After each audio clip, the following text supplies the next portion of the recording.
Hello दोस्तों। आज मैं आपको सुनाने जा रहा हूँ व्यापारी का पतन और उदय की कहानी। वर्धमान नामक शहर में एक कुशल व्यापारी रहा करता था। जब उस राज्य के राजा को उसकी कुशलता के बारे में पता चला तो राजा ने उसे अपने राज्य का प्रशासक बना दिया। व्यापारी की कुशलता से आम व्यक्ति से लेकर राजा तक सभी बहुत प्रभावित थे। कुछ समय बाद व्यापारी की लड़की की शादी तय हुई। इस खुशी में व्यापारी ने बहुत बड़े भोज का आयोजन किया। इस भोज समारोह में उसने राजा से लेकर राज्य के सभी लोगों को आमंत्रित किया। इस समारोह में राजघराने में काम करने वाला एक सेवक भी आया, जो गलती से राज परिवार के सदस्य के लिए रखी कुर्सी पर बैठ गया। उस सेवक को कुर्सी पर बैठा देख व्यापारी को बहुत गुस्सा आता है। गुस्से में व्यापारी उस सेवक का उपहास कर समारोह से भगा देता है।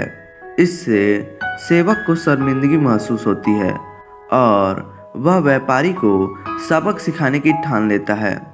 कुछ दिन बाद जब वह राजा के कमरे की सफाई कर रहा होता है तो उस समय राजा कच्ची नींद में होता है। सेवक मौके का फायदा उठाकर बड़बड़ाना शुरू कर देता है। सेवक बोलता है, व्यापारी की इतनी हिम्मत जो रानी के साथ दुर्व्यवहार करे।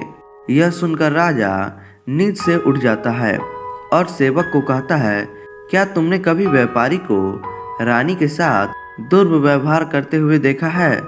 सेवक तुरंत राजा के पैरों में गिरकर उनसे माफी मांगने लगता है और कहता है, मैं रात में सो नहीं पाया, इसलिए मैं कुछ भी बड़बड़ा रहा हूँ। सेवक की बात सुनकर राजा सेवक को कुछ नहीं बोलता, लेकिन उसके मन में व्यापारी के लिए शक पैदा हो जाता है। इसके बाद राजा ने व्यापारी के राजमहल में प्रवेश पर पाबंदी लगाकर उसके अधिकार को कम कर दिया। अगले दिन व्यापारी किसी काम से राजमहल में आता है तो उन्हें पहरेदार दरवाजे पर ही रोक देते हैं। पहरेदार का यह व्यवहार देखकर व्यापारी को आश्चर्य होता है। वहीं पास में खड़ा राजा का सेवक जोर जोर से हंसने लगता है और पहरेदार से कहता है, तुम्हें पता नहीं तुमने किसे रोका है? यह बहुत ही प्रभावशाली व्यक्ति है जो तुम्हें यहाँ से बाहर निकलवा सकते हैं। इन्होंने मुझे अपने भोज समारोह से निकलवा दिया था। सेवक की उन बातों को सुनकर व्यापारी को सब समझ में आ जाता है और वह उस सेवक से माफ़ी मांगता है। साथ ही वह उस सेवक को अपने घर दावत के लिए आमंत्रित करता है। व्यापारी ने सेवक को बड़े विनम्र भाव से भोज कराया और कहा कि उस दिन जो भी किया वह गलत था।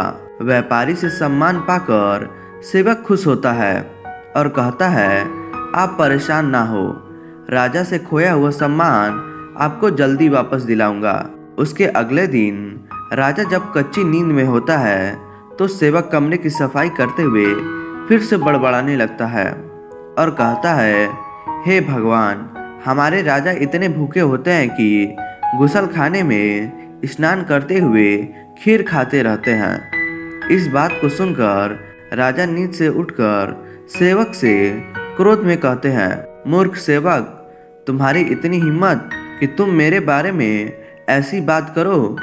राजा के क्रोध को देखकर सेवक पैर में गिरकर माफी मांगता है और कहता है, महाराज, रात को मैं ठीक तरह से सो नहीं पाया, इसलिए कुछ भी बड़बड़ा रहा हूँ। फिर राजा सोचने लगता है, अगर यह सेवक मेरे बारे में ऐसा बोल सकता है तो उस व्यापारी के बारे में भी झूठ ही बोल रहा होगा।